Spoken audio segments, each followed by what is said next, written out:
Well, I was going to talk specifically about two particular tools that we use at Sawyer to help us with our web archiving. And Mike's going to talk a little bit more about web archiving in general. We were going to have him go first, but he's got some technical difficulties going on, so I'm going to go first. At Kobe Sawyer, we're about 1,400 students, so a very small institution. I am the Lone Arranger there. So we use two tools to help us with our web archiving, or web preservation, digital archiving. One is ArchivIt, or ArchiveIt, depending on how you choose to pronounce it. What it is it's a web archiving service that allows institutions to capture, build, and manage web content.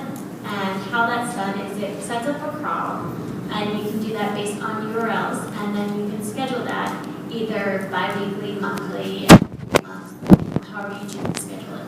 And it uses an open source Heritrix crawler, and it's created by, the ArchivIt is done by Internet Archive. So why we like ArchivIt at Kobe Sawyer is you don't need to do an order to use it. It's easy to use and easy to schedule it and forget about it. And you can also use the entire site, or you can do a specific page, or you can do both. So for example, we web archive our entire college website every 3 months. But we capture our student newspaper, which is online, every week. And it is also full text searchable within 7 days, which is really useful because we don't have to do that. ArchivIt does that for us. It simulates the web experience, so it looks just like it does when you see it in real life, but it has a nice bar at the top that tells you that it's being archived. So you know you're not in the real site, but it feels like you're in the real site. What we don't like about it, or what we would like to see change in the future, is that one is our own personal thing. We don't have the time, I don't have the time to check the metadata, add metadata. I can't fit that into my job. Also, not all of our images and media come over, so YouTube often doesn't come over. Some of our images that are created in college don't come over. And it has trouble with social media sites, so Facebook, Twitter, anything that's password protected, it has difficulty accessing, and it also has trouble getting into our intranet for the same reason it's password protected. So we can't archive our college's intranet, so that piece of our puzzle is still not documented right now. So the second tool that we use for digital archiving, digital preservation, is Preservica, and that's a cloud-based digital preservation system. Why we like Preservica is it is user-friendly, it lives in the cloud, which is very good for us since our IT staff is not the most supportive. You would know that if you read my earlier session. It's pay-as-you-grow, so as you get bigger, as your storage needs get bigger, you can buy additional storage, but you don't have to buy a ridiculous amount of storage to begin. And it does all those things that you know are important but have no time to do. Things like checksums, fixity, validity, access copies, all of those great things that it's fantastic that it does it for you rather than you having to take the time to do that and add that in addition to all the other things you do in your job as a Lone Ranger. And you can also restrict your accessibility by user or by a collection, which can be helpful if you want to share some of your materials that you have, but not share everything that you have. The disadvantage of the things we want Preservica to work on is that for us, we still have to upload our content twice. So we have our preservation site through Omeka, which is where we put all of our access copies and let our public side see everything. And then we put everything into Preservica for preservation purposes. So we would like to be able to merge those two sides in some way. You see the name of that product again? Preservica. I think we're going to have to bail on the PowerPoint. I'm sorry, but we will put the PowerPoint online next week, I promise. That's fine. Right, so I'm Mike Thune from Tasela, and we're an organization that is dedicated with the Tasela Archiving Solutions practice, and we're dedicated full-time to the domain of long-term digital preservation or digital archiving. We've actually been doing it for about 10 years now. We put out the first large national archive exactly 10 years ago.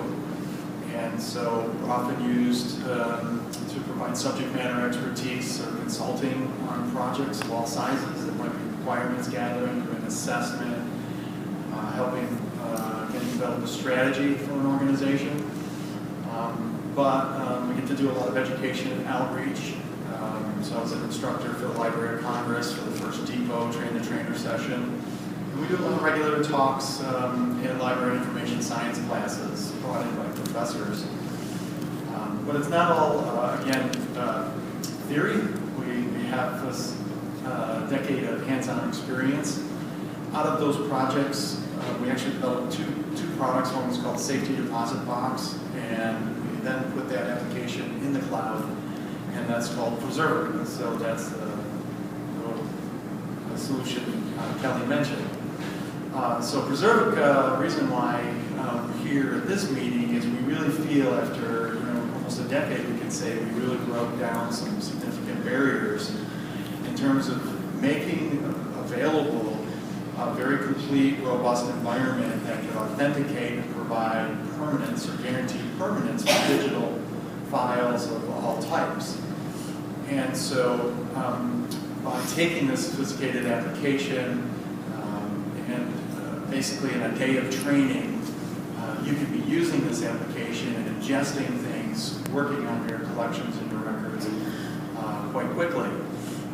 So it eliminates the need for significant infrastructure. In fact, you need literally no infrastructure. You need a computer with a web browser. You don't really need an IT staff. You don't need programmers. It certainly fits the Lone Ranger scenario. And we've really got it cost-effective that it's a subscription. So you can start using it for a period of time that's comfortable for you. And so implementation started in a $10,000 a year kind of framework. And then you can, as Kelly said, sort of pay as you go. You can move along and add, as you get a new collection, new set of records, add those into the archive. So it's been sort of a bit of a game changer, we think.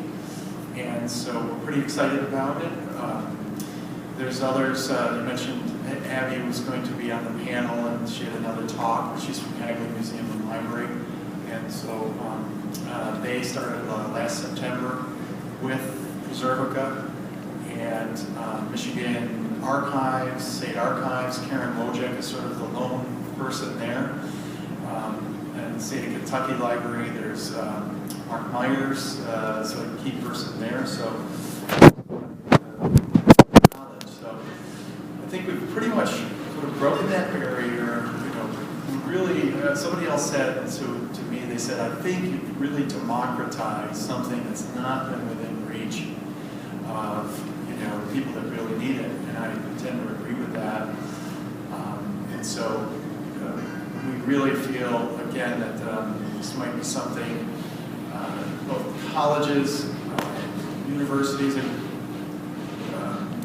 public sector institutions, cultural heritage institutions, even large corporations, even when we're dealing with a larger institution, there's usually like one archivist, and they're fending for their cause.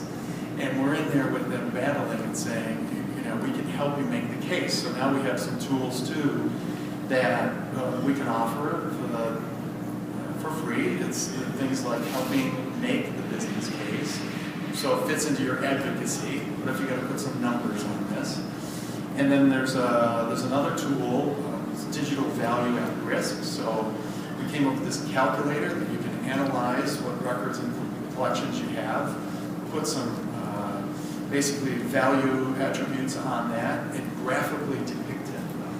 And sometimes a picture is worth 1,000 words, and you need to sort of show somebody, so look, this is what's at risk, this is where we're okay. But we need to address certain areas. So these are new tools. We have a new website, www.preservica.com, and that's a great place. Check it out. You can register and get these kinds of things. So, Kelly started on this project in, I think, March timeframe. We did did the training. She said, students are gone, can you come do some training?